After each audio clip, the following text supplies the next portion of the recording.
Recently আমার ইউটিউবে main চ্যানেলে একটা ভিডিও দিয়েছি কীভাবে জিরো গ্যাস ফিতে ইথেরিয়ামে ট্রানজাকশন করতে হয়। জিরো তো লিটারালি পসিবল না, বাট মানে একদম মিনিমাম যে অ্যামাউন্টটা আছে কয়েক সেন্ট, সেটা দিয়ে কীভাবে ইথেরিয়ামে ট্রানজাকশন করতে হয়। বাট ওই ভিডিওতে একটু ঘাটতি রয়েছে, সেটা মূলত এখানে ফুলফিল করব। সেটা হচ্ছে আমরা যে ইয়ারডবে কাজ করি, আমাদের মূলত ইথেরিয়াম দিয়ে সেন্ড, ট্রান্সফার, মিন্ট বা ট্রানজাকশন কিছু করতে হয়, রাইট? বাট ওই ভিডিওর মেন পারপাস ছিল একদম লোয়েস্ট ফিতে ইথেরিয়ামটা মেক করা, তৈরি করা এবং লোয়েস্ট ফিতে ইথেরিয়ামটা সি ওয়ালেট থেকে ট্রান্সফার করে আমাদের মেটামাক্সে, ট্রাস্ট ওয়ালেটে বা যেখানে কাজ করব সেখানে নিয়ে যাওয়া। সো ওই পর্যন্ত ভিডিওটা সাকসেসফুল, সমস্যা নেই। বাট তারপরে হচ্ছে সাপোজ মেটামাক্সে আমি কাজ করব, মেটামাক্সে নিয়ে আসলাম একেবারে লোয়েস্ট ফিতে কয়েক সেন্ট ফি দিয়ে, ইটস ওকে। বাট যখন ওখানে আমি ট্রানজাকশন করতে যাব তখন ট্রানজাকশন ফি দেখা যাচ্ছে কত, $60, $8, $20, $30। সো ওইটা আমরা কীভাবে কমাবো? ওখানে টাইমিং একটা বিষয় রয়েছে। আপনি যদি সঠিক টাইমে কাজটা করতে পারেন তাহলে গ্যাস ফি কমে যাবে। বাট সামটাইম আমরা টাইমটাও মেনটেন করতে পারি না, সেই ক্ষেত্রে করণীয় কি? সো ওভারঅল এই যে গ্যাস ফির বিষয়গুলো আছে সেটা নিয়ে আমি কম্পিউটার স্ক্রিনে আলোচনা করব। বাট প্রথমে আপনাকে আমার মেইন চ্যানেলে যে ভিডিওটা রয়েছে ওটা দেখে সি ওয়ালেটটা কী, ওটা কীভাবে অ্যাকাউন্ট করবেন, ওটা কীভাবে ভেরিফাই করবেন এবং কীভাবে সিকিউরিটি এনশিওর করবেন, সব কিছুর প্রসেস ওখানে দেওয়া আছে। ওটা দেখে ওটা কভার করেন, কমপ্লিট করেন, তারপর আপনি এই ভিডিও দেখে বাকি বিষয়গুলো বুঝতে পারবেন। আদারওয়াইজ আপনি গ্যাস ফি কমাতে পারবেন না। সো বাকি বিষয়টা আমি কম্পিউটার স্ক্রিন থেকে আলোচনা করছি। আমি কম্পিউটার স্ক্রিনে চলে আসছি। বাকি বিষয়গুলো আলোচনা করার পূর্বে আপনাদেরকে আবারও বলছি, এই ভিডিওটি কন্টিনিউ করার পূর্বে অবশ্যই আপনি সি ওয়ালেট সম্পর্কে প্রপার আইডিয়া নিয়ে নেবেন, আদারওয়াইজ কিন্তু আপনি এখানে কিছুই বুঝতে পারবেন না। ভিডিওতে এসে স্ক্রল ডাউন করে নিচের দিকে আসে দেখতে পাবেন অলমোস্ট জিরো ফিতে ইথেরিয়াম ট্রানজাকশন করুন। এই ভিডিও দেখে নেবেন, এটার লিঙ্ক ভিডিও ডেসক্রিপশন দেওয়া থাকবে, দেখে তারপর এটার উপর প্রপার আইডিয়া নেবেন। আইডিয়া নিয়ে দেন বাকি ভিডিওটি কন্টিনিউ করতে পারেন। আর এটা মূলত যারা নতুন ইউজার রয়েছেন তাদের জন্য। যদি আপনি গ্যাস ফি প্রত্যেকটা বিষয় প্রপারলি জানেন, বোঝেন, তাহলে ভিডিওটি দেখার কোনো প্রয়োজন নেই। সি ওয়ালেট আমাদের যেটা করবে, একদম লোয়েস্ট ফিতে আমাদেরকে ইথেরিয়াম দিবে এবং আমাদের পার্টিকুলার যে ওয়ালেটের আছে যেখানে আমরা কাজ করব সেখানে ইথেরিয়ামটা পৌঁছে দেবে। এতটুকু হচ্ছে সি ওয়ালেটের দায়িত্ব বা কাজ। বাট তারপরে বাকি যে কাজগুলো রয়েছে সেখানে কিন্তু সি ওয়ালেট আমাদের কোনোভাবে হেল্প করতে পারবে না গ্যাস ফি কমানোর জন্য। বাট আমাদের কিছু টেকনিক অবলম্বন করতে হবে যেটার মাধ্যমে আমরা গ্যাস ফি কমাতে পারবো। সো মেনলি আমরা যখন মেইন নেট কোনো ইয়ারড্রপে কাজ করি সেই ক্ষেত্রে আমরা মেটামাক্স ব্যবহার করি বা জরিন ব্যবহার করি, অথবা কেউ র্যাম্বো ইউজ করছি, অথবা পার্টিকুলার বিভিন্ন ওয়ালেট থাকতে পারে যেটা আমরা ব্যবহার করি। বাট আমরা ইথেরিয়াম নেটওয়ার্ক ইউজ করি, রাইট? আর বর্তমান সময়ে মানে যে মুহূর্তে ভিডিওটা পাবলিশ করব সেই ক্ষেত্রে আপনি চাইলে মেটামাক্সের পরিবর্তে জরিনটা ব্যবহার করতে পারেন। এটা অনেক ভালো ওয়ালেট, এটাতে সামনে ইয়ারড্রপ আসবে তার জন্য বলতেছি। বাট পরবর্তী সময় মানে এটার ইয়ারড্রপ যখন থাকবে না, যদি ভিডিওটা আপনি 5 থেকে 6 মাস পরে দেখেন তাহলে এটা ইউজ না করলেও পারেন, সমস্যা নেই। এগুলো সবই সেম, মেটামাক্স বলেন, জরিন বলেন, রেবিট বলেন, সবগুলো সেম। এখানে ডিফারেন্স কিছু নেই, জাস্ট একটা ইন্টারফেস এক এক রকম বা কিছু এক্সট্রা ফিচার্স এগুলোতে অ্যাড করা আছে। ওইটা কোনো বিষয় না আপনি কোন ওয়ালেট ব্যবহার করছেন। সো আমি ধরে নিচ্ছি মেটামাক্সই ব্যবহার করেন, আর মেটামাক্সে আমরা সবচেয়ে বেশি ব্যবহার করি নর্মালি। সো এখানে যাওয়ার প্রয়োজন নেই, আপনি তো অবশ্যই মেটামাক্স বা আপনার যে ওয়ালেট আছে সেখানে ডলার নিয়ে আসবেন ইথেরিয়াম, তাদের সমস্যা হবে না। বাট প্রবলেম হচ্ছে গ্যাস ফিটা। তো আমরা যেটা সার্চ করবো সেটা হচ্ছে ইটিএস গ্যাস ফিস লিখে গুগলে সার্চ করবেন। আপনি মোবাইল ইউজ করেন, কম্পিউটার ইউজ করেন, ইট ডাজন্ট ম্যাটার, এখানে কোনো পার্থক্য নেই। সো সার্চ করার পর এইটা একটা ইন্টারফেস বা ওয়েবসাইট চলে আসবে, ইথেরিয়াম গ্যাস ট্র্যাকার অথবা ইথেরিয়াম গ্যাস ট্র্যাকার লিখেও সার্চ করতে পারেন। সো লিঙ্কটা ওপেন করছি। So as you can see এখানে প্রতি 10 থেকে 15 সেকেন্ড পরপরই এটা আপডেট হচ্ছে গ্যাস ফিটা কত থাকে। সো এখন দেখতে পাচ্ছেন লো যে গ্যাস ফিটা সেটা হচ্ছে 18.5, অ্যাভারেজ হচ্ছে 18.6 এবং হাই গ্যাস ফি যেটা সেটা হচ্ছে 20 সামথিং। এটা বর্তমান সময়ে 2024 লাস্টে এসে এটা অনেক বেশি। বাট যখন 2023 বা 22 আমরা কাজ করেছি তখন আমাদের কাছে এই 18, 19, 20 ছিল একদম স্বপ্নের মতো। সামটাইম লাকিলি আমরা পেতাম। ম্যাক্সিমাম টাইম গ্যাস ফি থাকতো 50-এর উপরে, 40-এর উপরে, 30-এর উপরে, যার কারণে আমাদের প্রচুর পরিমাণে ইথেরিয়াম খরচ হয়েছে যে কোনো ট্রানজাকশন করতে গিয়ে। বাট বর্তমান সময় এমনিতেই ইথেরিয়াম তাদের গ্যাস ফি কমে নিয়েছে, বাট তারপরেও এখনও still huge gas fee pay করতে হয় নানা ধরনের কাজের ক্ষেত্রে। সো এখানে যে গ্যাস ফি দেখতে পাচ্ছেন এটা হচ্ছে মূলত আপনি একটা পার্টিকুলার ওয়ালেট থেকে অন্য একটা ওয়ালেটে ট্রান্সফার করবেন।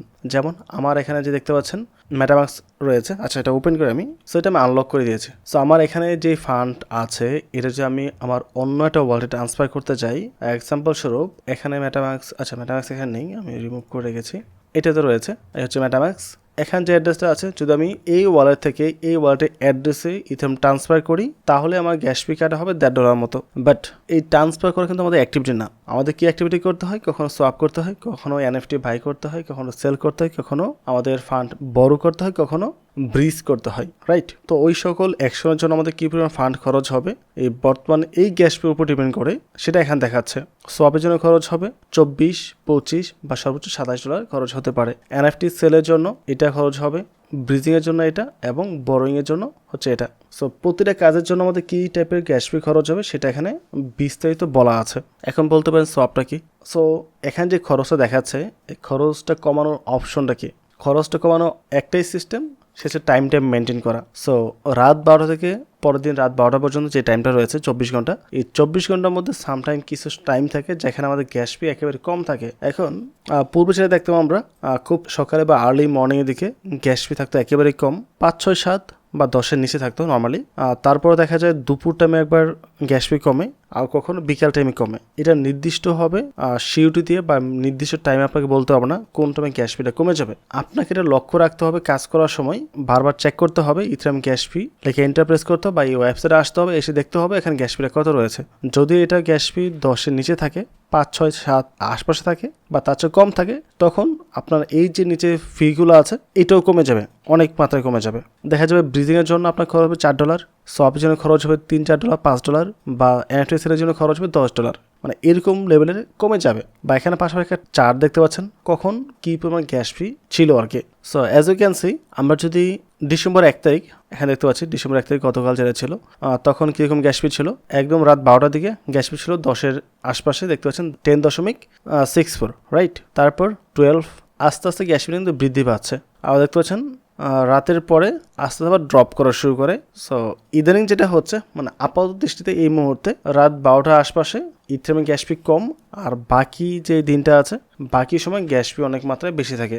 এবং আজকে দেখেন রাত 12টার সময় ছিল 16, তারপর 17, 14, 15, যেটা আমরা দেখতে পাচ্ছি দুপুরের টাইমে কিছুটা কমেছে, দুপুর না একদম মর্নিংয়ের দিকে কিছুটা গ্যাস ফি কমে গেছে, তারপর আবার সেটা বৃদ্ধি পাওয়া শুরু করেছে এবং বাড়তেছে বর্তমান সময়। এটার আরেকটা কারণ হচ্ছে ইথেরিয়াম প্রাইসের উপর কিন্তু অনেক কিছু ডিপেন্ড করে। অনেক সময় প্রাইস যখন বেড়ে যায় তখন গ্যাস ফিটা এমনিই বেড়ে যায়, তখন এটা 10-এর নিচে আসে না। আর যখন প্রাইস কম থাকে তুলনামূলক তখন গ্যাস ফি অনেক কম থাকে। এটা কিন্তু একটা বড় রিজন। তো আপনি কাজ করার পূর্বে এখান থেকে টাইমটা চেক করতে পারেন, একটা আইডিয়া নিতে পারেন কোন টাইমে গ্যাস ফিটা কম থাকতেছে নর্মালি আমাদের। সো ওই টাইমে এসে আপনি পার্টিকুলারভাবে কাজগুলো করতে পারেন। যেমন নভেম্বর 30-এ দেখতে পাচ্ছেন সারাদিনই মোটামুটি গ্যাস ফি রাত 12টা থেকে সকাল পর্যন্ত গ্যাস ফিটা কমই ছিল, তারপর কিছুটা বৃদ্ধি পায় দুপুরে, বাট আবার পরে সে ড্রপ করে। সো এইভাবে আপনি টাইমটা অ্যানালাইসিস করতে পারেন, তারপর সেই পার্টিকুলার টাইমটা পিক করতে পারেন, দেন ওই টাইমে আপনি কাজ করবেন আগে পর টাইম বাদ দিয়ে। এখন যদি এমন কোনো ক্রিটিক্যাল সিচুয়েশনে পড়ে যান যেখানে আপনি টাইম মেনটেন করতে পারবেন না, মানে এই মুহূর্তে আপনার কাজটা করতে হবে, সেক্ষেত্রে কোনো অপশন নেই, যেটা ফি থাকবে সেটা দিয়ে আপনাকে কাজটা কমপ্লিট করতে হবে। আপনি এখান থেকে কোনোভাবেই ফি কমাতে পারবেন না বা ভিন্ন কোনো ওয়ালেট ব্যবহার করেও ফি কমানোর কোনো অপশন নেই। সো এখন হচ্ছে সোয়াপটা আসলে কি? এক্সাম্পল স্বরূপ আমি আপনাদের ইউনিসোয়াপ দেখাচ্ছি। যেমন সোয়াপটা হচ্ছে মূলত একটা টোকেনকে অন্য একটা টোকেনে কনভার্ট করা। সো সাপোজ আমি নিচে দিচ্ছি ইউএসডিটি, উপরে রয়েছে ইথেরিয়াম। সো ইথেরিয়াম থেকে আমি ইউএসডিটিতে সোয়াপ করব, সেটা আমি করতে পারি। বা এখানে অন্য টোকেনও হতে পারে, সাপোজ এই টোকেনটা সোয়েল যেটা আছে, সোয়েল থেকে ইউএসডি করব বা ইউএসডি থেকে ইউএসডিসি করব, যেটাই করো না কেন মূল কথা হচ্ছে ইথেরিয়াম নেটওয়ার্কে যদি আপনি কাজ করেন তাহলে আপনাকে এই ফিটা অবশ্যই পে করতে হবে, দিয়েই তারপর কাজ করতে হবে। এই মতো সোয়াপ করতে গেলে আমাদের গ্যাস ফি থাকবে আর নিয়ারলি $24 মতো। সো $20 মতো দিচ্ছি, দিয়ে রিভিউতে ক্লিক করি। এখানে দেখতে পাচ্ছেন নেটওয়ার্ক কস্ট $20 ইথেরিয়াম, এবং এখানে আমরা তাই দেখতে পাচ্ছি 24, 25, 27। এখানে $20 দেখালো। অনেক সময় দেখা যায় আপনি যখন সোয়াপে ক্লিক করবেন, ক্লিক করার পর গ্যাস ফিটা বেড়ে যেতে পারে, সেক্ষেত্রে 20-এর জায়গায় 24-এ কাটবে বা তুলনামূলক কিছু কমও কাটতে পারে, দুইটাই হতে পারে। এটা আমরা কেউই গ্যারান্টিতে বলতে পারবো না, কিছুটা তারতম্য অলওয়েজ হয়ে থাকে, সেটা আপনাকে মাথায় রাখতে হবে।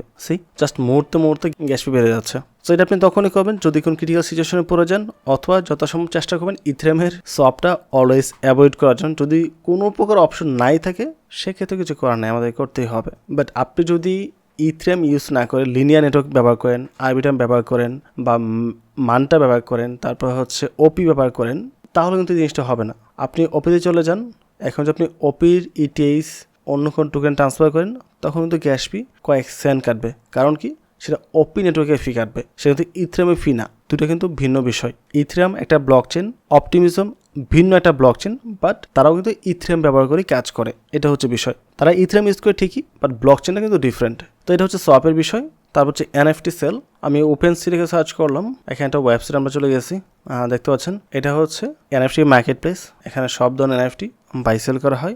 বিভিন্ন নেটওয়ার্ক রয়েছে, but Ethereum one of the most popular NFT buy সেলের জন্য। তো সাপোজ আমরা এই কুল ক্যাটস এখানে এনএফটিগুলো রয়েছে, এখান থেকে যখন এনএফটি বাই করবো, আমাদের ইয়ারের মধ্যে অনেক ধরনের ক্রাইটেরিয়া থাকে, এনএফটি বাই করতে হবে বা সেল করতে হবে। সো এই হচ্ছে এনএফটি, দেখতে পাচ্ছেন এই একটা এনএফটি প্রাইস হচ্ছে 0.63 ইথেরিয়াম, যেটা অলমোস্ট $2,000 মতো। আই ডোন্ট নো কোন টাইপের পিপল আসলে এগুলো বাই করে এত ডলারতে, জাস্ট একটা ছবি। সো বাই ক্লিক করতে হবে, মেটামাস্ক কানেক্ট করতে হবে। সো মেটামাস্ক কানেক্ট করার পর আমরা বাই করতে পারবো, বাট আমার এখানে যথেষ্ট ফান্ড নেই, সো আমি চাইলেও বাই করতে পারবো না। সো এটা বাই করতে গেলে আমাদের যে ফির কথা বলেছি সেটা লাগবে। আর এখানে বলতেছে আমাদের ওই গ্যাস ফি নাই, ফান্ড নাই, তার কারণে আমাদেরকে বলতেছে এখানে ফান্ড ঢুকানোর জন্য। সো এই টাইপে কাজ করতে হলে এখন এই $42 থেকে $45 আশপাশে গ্যাস ফিটা কাটা হবে। আর ব্রিজিং হচ্ছে একটা নেটওয়ার্ক থেকে অন্যকে নেটওয়ার্কে ট্রান্সফার করা, যেটা আমরা প্রায় অল্টো ফিনান্স অথবা অরবিটের মাধ্যমে করে থাকি। দুইটাই খুব পপুলার প্ল্যাটফর্ম ব্রিজিংয়ের জন্য। সো সাপোজ আপনার ইথেরিয়ামের মধ্যে $100 সম্পর্কে ইথেরিয়াম রয়েছে, বাট আপনি চাচ্ছেন এই ফান্ডটাকে ট্রান্সফার করে অপটিমিজম নেটওয়ার্কে নেওয়ার জন্য, অথবা আপনার এই ইথেরিয়াম নেটওয়ার্কের মধ্যে কোনো একটা টোকেন রয়েছে, সেটা হতে পারে USDC, যেটা আপনি অপটিমিজম নিয়ে ব্যবহার করবেন, বাট সরাসরি তো আপনি অপটিমিজমে নিতে পারবেন না। আপনাকে হয়তো বা এটাকে এক্সচেঞ্জে ট্রান্সফার করতে হবে, সেটা বাইন্যান্স, কুকয়েন, যে কোনো এক্সচেঞ্জার হতে পারে। এক্সচেঞ্জে ডিপোজিট করে সেখান থেকে আবার ডলারটাকে অপটিমিজম নেটওয়ার্কে উইথড্র করতে হবে, এটা একটা অপশন।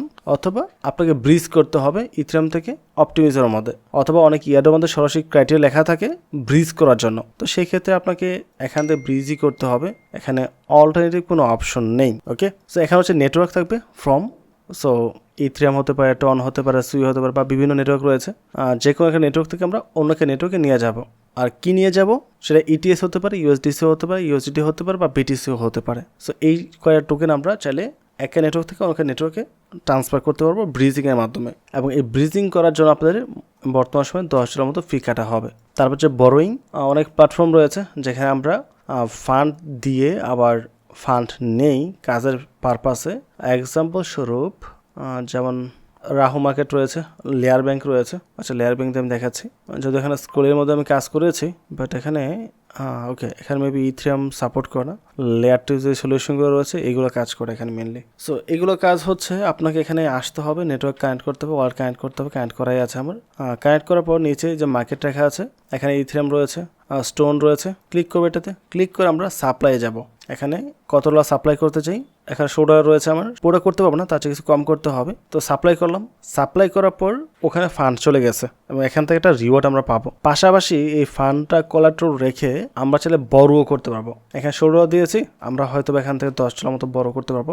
সেটা বড় করে নিয়ে আমি অন্য কোনো কাজে ব্যবহারও করতে পারবো।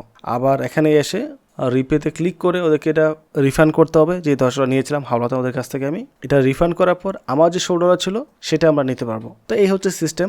এগুলো আলোচনা করতে অনেক বড় কিছু আলোচনা হয়ে যাবে, তো এত কিছু জানার প্রয়োজন নাই। আমাদের মেন বিষয় হচ্ছে এরকম টাইপের বড় বা সাপ্লাই ক্ষেত্রে আপনাদের অলমোস্ট যে গ্যাস ফিটা দেখিয়েছি 24, এটা খরচ হবে ইথেরিয়াম নেটওয়ার্কের মধ্যে। বাট যখন আপনি অন্য নেটওয়ার্কে চলে যাবেন, অপটিমিজম, আরবিটাম বা পলিগন বা মানটা, সেই ক্ষেত্রে এই টাইপের খরচ হবে না, সেখানে আপনার কয়েক সেন্ট খরচ হয়, ওগুলো গ্যাস ফি একেবারেই কম। সো এই ছিল টোটাল বিষয়। আশা করি ইথেরিয়াম গ্যাস ফির যতগুলো বিষয় রয়েছে আপনাদের সবকিছু ক্লিয়ার হয়েছে। এখন থেকে লোয়েস্ট গ্যাস ফিতে আপনারা ইথেরিয়ামের ট্রানজাকশনগুলো করতে পারবেন, কোনো প্রকার প্রবলেম হবে না। সো ওভারঅল সবকিছু মিলে যদি ভিডিও ভালো লাগে অবশ্যই আমাদের চ্যানেলটি সাবস্ক্রাইব করে পাশে থাকবেন এবং ভিডিওতে লাইক এবং কমেন্ট করতে ভুলবেন না। পরবর্তী টপিকে আবার কথা হবে। আসসালামু আলাইকুম।